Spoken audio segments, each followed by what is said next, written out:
Será que você, assim como eu, não é uma pessoa que tem tentado ser que nem Cristo em quase tudo, mas tem algumas coisas que a gente prefere resolver do nosso jeito? Yeah. Uh. Yeah. Uh.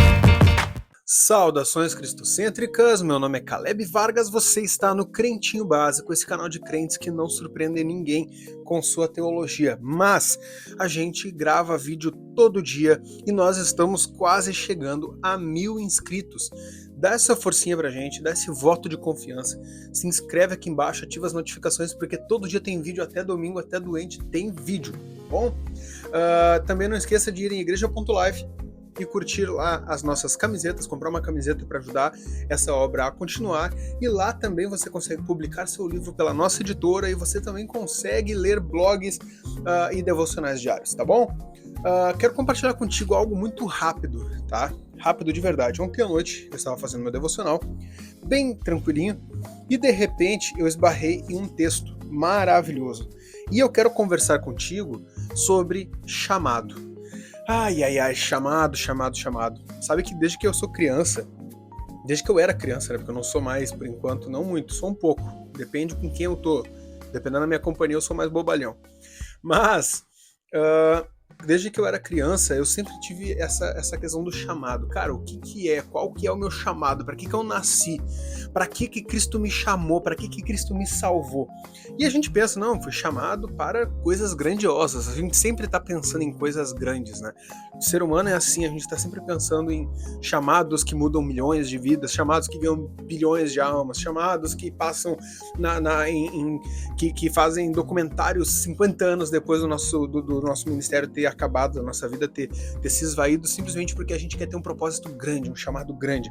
Só que daí ontem eu fui ler com mais atenção, com um pouco mais de cautela, um pouco mais de cuidado, o texto da primeira carta de Pedro. No capítulo 2, a partir do verso 18, diz o seguinte, olha só: escravos, sujeitem-se a seus senhores com todo respeito, não apenas aos bons e amáveis, mas também aos maus.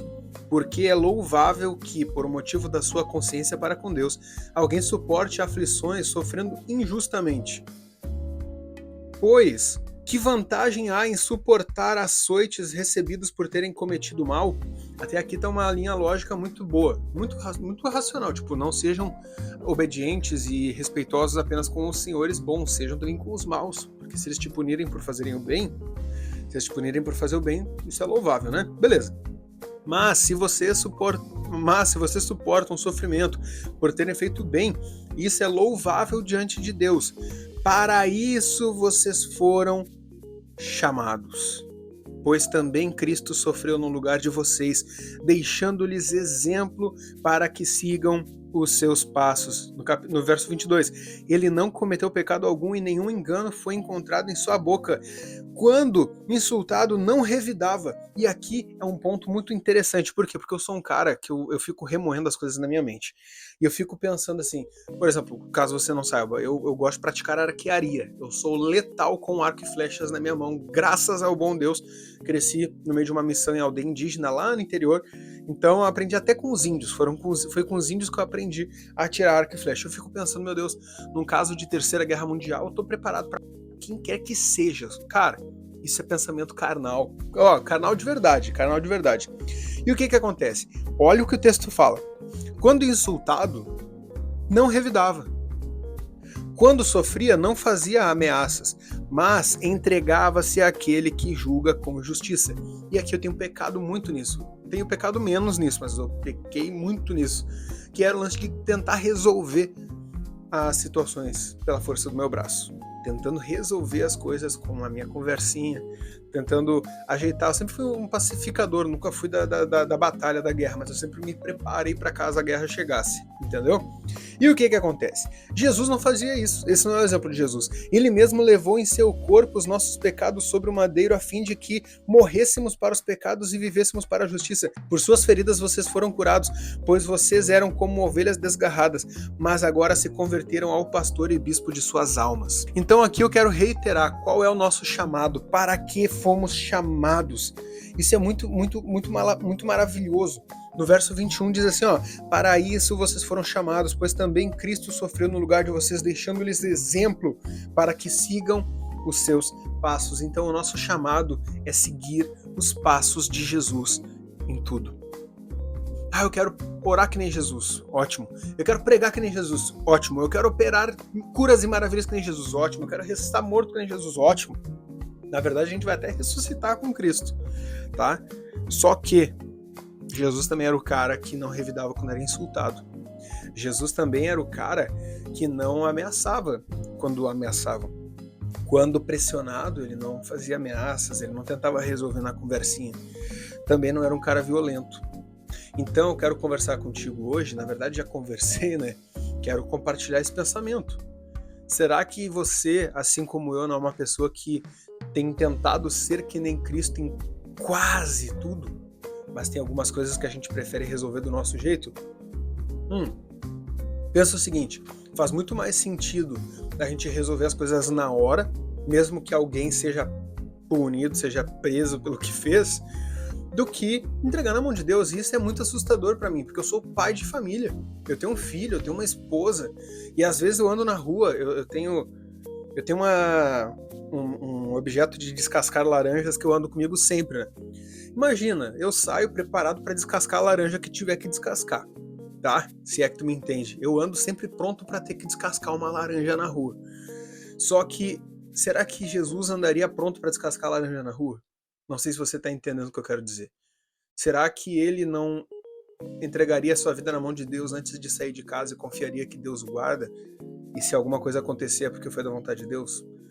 Eu tenho pensado, eu não estou te dando uma resposta, estou conversando com você porque eu estou me perguntando sobre isso.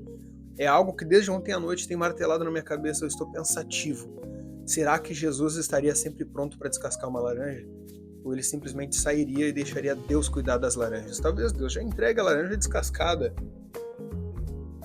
O que dizer? Porque o verso 23 diz, quando insultado não revidava, quando sofria não fazia ameaças, mas entregava-se àquele que julga com justiça. Então, se eu fui injustiçado, nosso Deus é justo e juiz, é um justo juiz, então ele cuida de nós. Então eu queria mesmo compartilhar com vocês essa dúvida que está na minha mente, tipo, até que ponto eu devo agir? Será que eu devo agir em algum ponto? Será que a minha justiça de algum modo pode gerar bons frutos? Porque biblicamente, aparentemente não. Biblicamente, mesmo que o cara faça atrocidades contra mim, se eu revidar, eu não estou sendo justo. Porque talvez eu revide pelo motivo errado. Então, faça como eu, a partir de hoje, ore a respeito e vamos meditar, porque talvez a gente esteja sendo parecido com Jesus em muitas coisas públicas, talvez a gente seja muito semelhante a Cristo, tente ser semelhante a Cristo em coisas aos olhos de todos, ministeriais, mas a gente esquece de descansar no Senhor como Jesus descansava, de confiar em Jesus, em Deus como Jesus descansava. Confiar nele como Jesus confiava, e de entregar a Deus, entregar ao Pai as nossas dores e as ofensas que foram feitas contra nós e até as ameaças. Eu não devo sair de casa pronto para descascar uma laranja, talvez eu deva sair pronto para isso. Talvez eu deva de fato sair pronto para descascar uma laranja na rua, mas talvez eu deva sair de casa orando para que isso nunca precise acontecer. E de fato, um pedaço bem íntimo do meu coração deseja que eu precise descascar. É como se nós tivéssemos, como se eu tivesse uma vontade pela violência.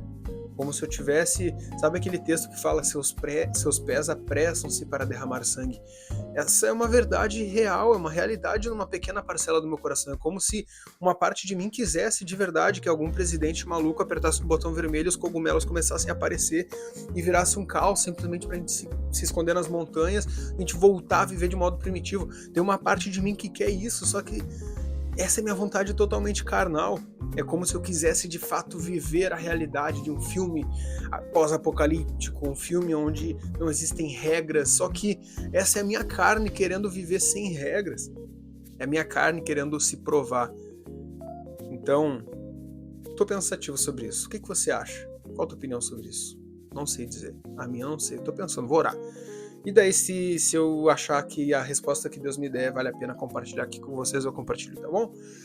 Por hoje era só. Obrigado por ter ficado até aqui. Não esqueça de se inscrever nesse canal, porque a gente chegando a 1000 inscritos agora, a gente começa a ganhar o dinheirinho para comprar o leite do meu filho. É muito bom, sabia disso? Você vai ajudar esse canal a crescer, porque daí o YouTube vai começar a ganhar dinheiro conosco e vai começar a nos promover mais para ganhar mais dinheiro conosco. E daí a gente ganha um pouquinho mais e daqui a pouco a gente consegue comprar também o leite e a bolacha da minha esposa, não só do meu filho. Daqui a pouco a gente consegue comprar a bala fine dela, consegue comprar meu café, minha erva mate. Entendeu? Então ajuda a gente a crescer. Não esqueça de curtir, comentar também. Amo tua vida. Forte abraço. Tchau. Yeah.